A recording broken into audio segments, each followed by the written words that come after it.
Hello there, welcome back. And now I'm going to talk about two films by Sergio Sollima.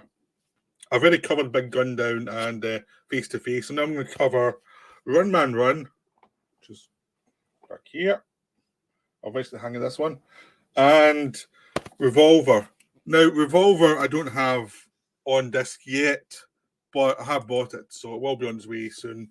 I did watch it on Amazon Prime. It's available on Amazon Prime at the moment. If you've got Prime, you can see it there. It's definitely worth seeing. It's a definite view. This is the better of the two films. One Man Run has a lot of good qualities, but Revolver is the one that I know I'll watch a lot more because it just is a stronger film. It's a really strong, interesting film. But I'll start with Run Man Run. This was the end of his Western trilogy, which he had Big Gun Down and Face to Face. This is viewed as the weak one of the three, and it is not as good as the first two. Meanwhile, Revolver was the last of some crime stuff he did after this, because Sollima went from different genres. He never stuck to one genre for too long, but he would do a lot of good examples of these films from genre to genre. So, Run Man Run was a sequel to Big Gun Down, kind of. As one character played by Thomas Milan, who's this kind of, well, little scoundrel, Mexican scoundrel who is a bit of a criminal, but he's not that bad a person. He's just like, his wife's or girlfriend's always going to kill him. He's always up to like low-level crime, but nothing seriously wrong. He does have some conscience. He's not like a total scumbag, but he just has. It was a bit darker in the Big Gun Down because he's meant to be a bit potentially more of a villain, but this one he's more of a comedy figure. So this is a bit more of a comedy. Now, Run Man Run was released as a very cut down version. So I've not seen that version. I've just seen the extended 2-hour version that was just been released by Eureka. But this one you actually can get this edition. Oops. This is the worst part of me trying to show this. The Eureka edition, you actually can get both cuts on it. Because this one has the director's cut, the longer cut that's meant to be released, and the theatrical cut is on disc 2 with a commentary. And this one you get a commentary as well with Kim Newman and Barry Forshaw, which is a really good one. So, Run Man Run takes place probably after Big Gun Down, but it's such a tenuous sequel and it never references a Big Gun Down in any way. And basically, it's about Thomas Milan's character is up to no good. He's trying to do these little scams. He gets tied into having information that will lead to gold that is meant to go to revolutionaries, so the revolutionaries can, go and use the money to finance the revolution against the tyrant guy in charge of Mexico. Now, a lot of people want this gold. The only person who knew where the gold was this poet who is getting let out of jail because, they want to torture him and find out where the gold is. Thomas Milan's character has ended up in jail with him because of some little misdemeanor, which shows up how corrupt the Mexican government is during this film. He escapes with the poet, and the poet dies. The poet gives him the information he needs to try and to have a clue to where the gold is. He doesn't know exactly where the gold is, but he knows the town it's in. He knows where to go for it. And he's now getting chased by these, criminals who used to be freedom fighters. Also, freedom fighters want them too. Played by John Ireland, a Mexican beat up. So the freedom fighters want the gold because it's their gold. They want to use it to finance their revolution. Some ex-revolutionaries who are criminals now want it. There's also a gunfighter who wants the gold because he used to be a revolutionary and he's also become a criminal, but he's more a bounty hunter. And as Milan's character goes through, he ends up getting entangled with this religious lunatic who also hears a bit of gold and wants to go for her religious group.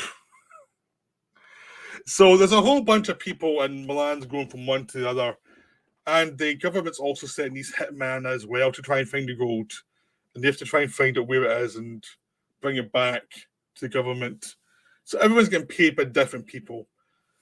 And I mean, the gunfighters chasing him. Originally, just wanted to get his cash, but once you realize how much gold it was like, I'd rather have that than that's what the government's paid for it. So it shows you the cynicism of the characters. There's a lot of darkness throughout, and the Milan character looks better than all of them, basically because he's only a small time criminal rather than a big time criminal. Only the revolutionaries seem to have some decency. Even then, you're never quite sure. They're trying to show themselves the best light to Milan, so you're never quite sure how good they actually are. And the film is just about the Milan going from one episode to the other, dealing with religious maniacs, dealing with the town when he gets there, trying to find out where the gold is, dealing with the gunfighters, dealing with the, criminal element and the revolutionaries, and going back and forward and dealing with different double crosses with these different set pieces. And he's always like slightly behind everybody. Everyone's always a bit more smart than him, but he's the one with the information. And slowly over time, he manages to get a gunfighter who used to be a revolutionary to come in with him. Although it takes a very long time to film for that to actually happen. So it's mainly Milan trying to figure out what's going on and how to survive, and is it worth it really? There's no escape for him because he's the only one who knows where the gold is. And it basically tells anybody they'll just kill him once they know the information. So he has no escape. So the downside of this film is really it doesn't have the serious intent of the first two. They don't have characters like Lee Van Cleef's in the first one, Gian Maria Volonti is the second one, who are serious characters and emotional change. The character Milan plays doesn't change at all. Really, he doesn't change fundamentally. In Face to Face, he does, but in this one, not really. And also, it is a bit broad with the comedy. It's more Sergio Leone in the comedy. The stakes are less. Everyone's cynical because there are no stakes. There's nothing to really lose. The plots try to get you to see, oh, this is important. This is important to get this goal to the revolutionaries. But the scenes within the film are much more leisurely and fun. And that's just a MacGuffin. You don't really feel like in the big gun down, you feel it becomes an offense to Lee Van Cleef's character that these Americans are actually abusing the Mexicans in ways that are indefensible. And they're using him at the same time, and it's like, and there are actually crimes and rapes being committed that are absolutely indefensible. And Face to Face, they've got the feeling of the Volonte character slowly losing his mind, becoming corrupt, and all the damage he causes. You don't get that in this one. You just get a sense of it's all fun and games, and it is a game of who gets the gold at the end. But there's much less in the way of like actual stakes for the characters. So it becomes more cartoonish, it becomes lesser, but it's still very enjoyable. It's just one of those films that needs another draft or two. In the middle, especially, it's very episodic. There's a bit too much wandering around. I mean, you see the kind of episodic stuff that Sergio Leone did, where he managed to always make it feel there's a point going as it moved forward, even if it was going slowly through the good and bad and ugly, or Once Upon a Time in the West. There was always a sense of purpose to it.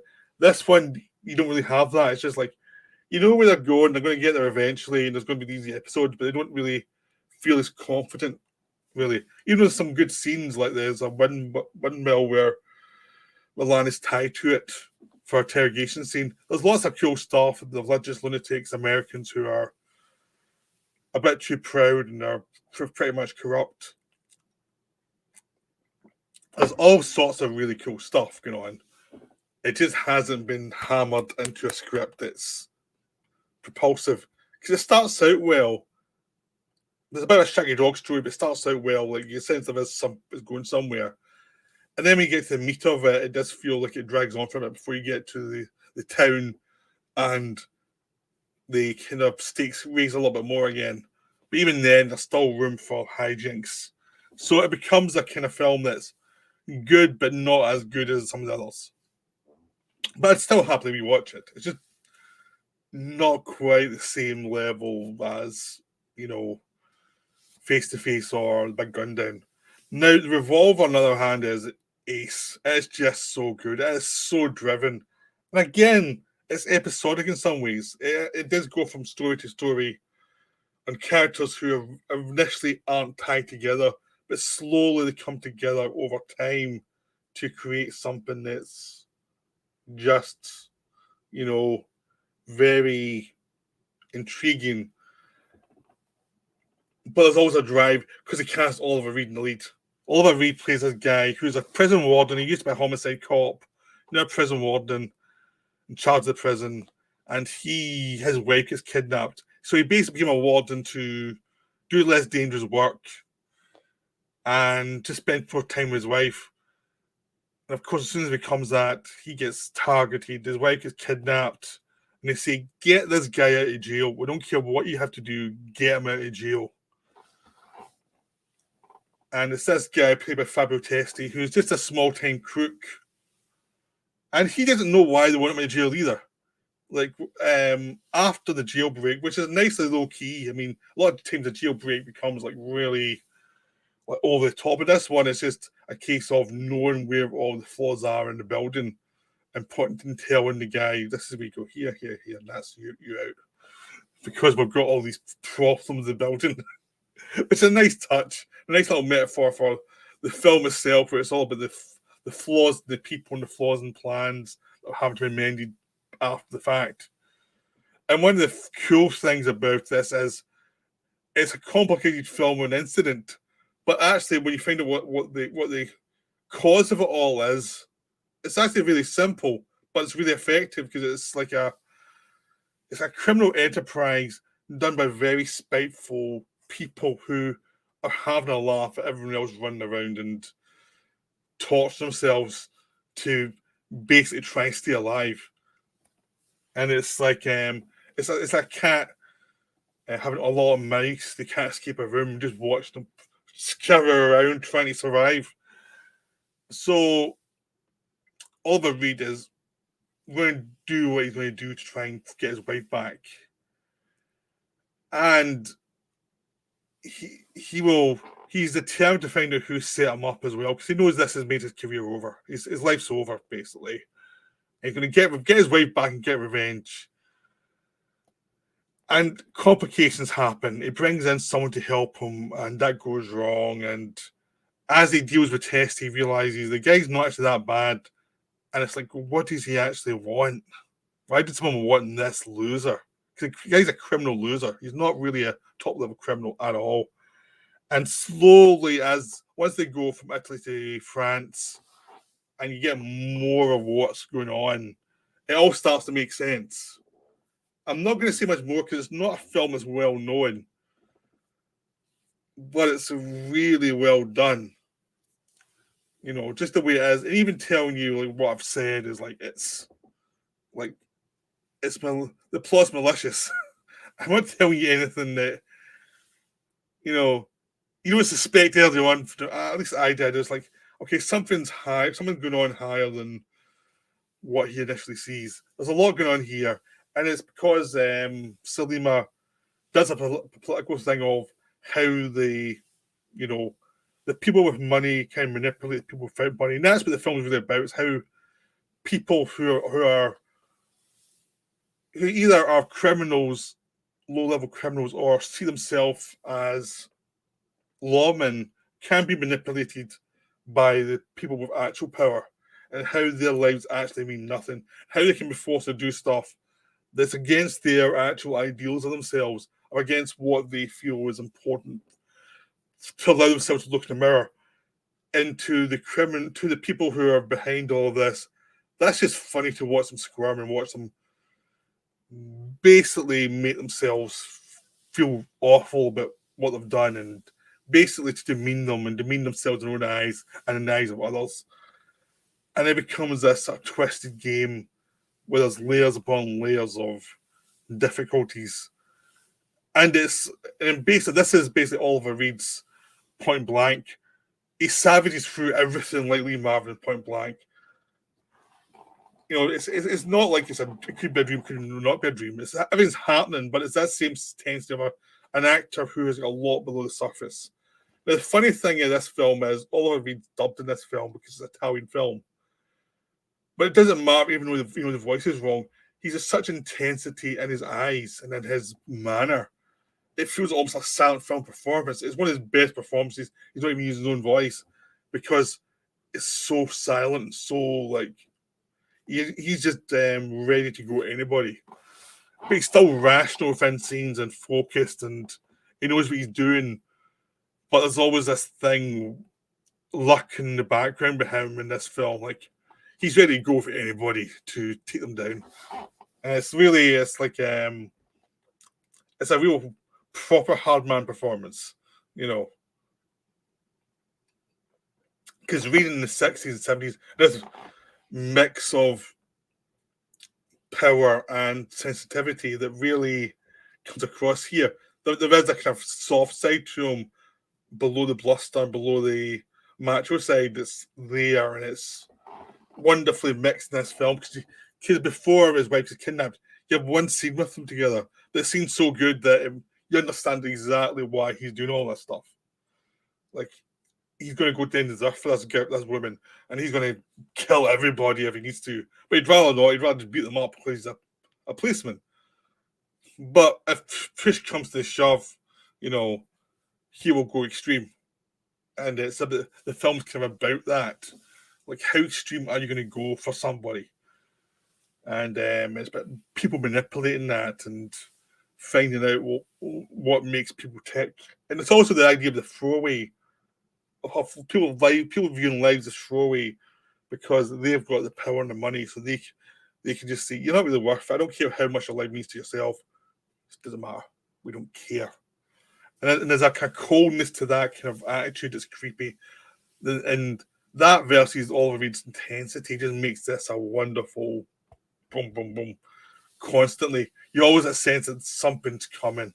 Something's always coming in this film. There's always, even in the silent scenes, there's a sense of the violence is waiting around the corner for something else to happen. And it's like, and people are lucky to get through scenes where something violent happening because there's always somebody ready to go, either at the lead characters or them hunting down people.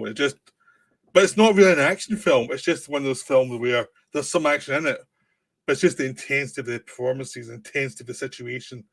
It's this ticking clock of, yes, he tries to save his wife, but there's also ticking clock of just the rationality of the whole situation. It's just getting crazier and crazier.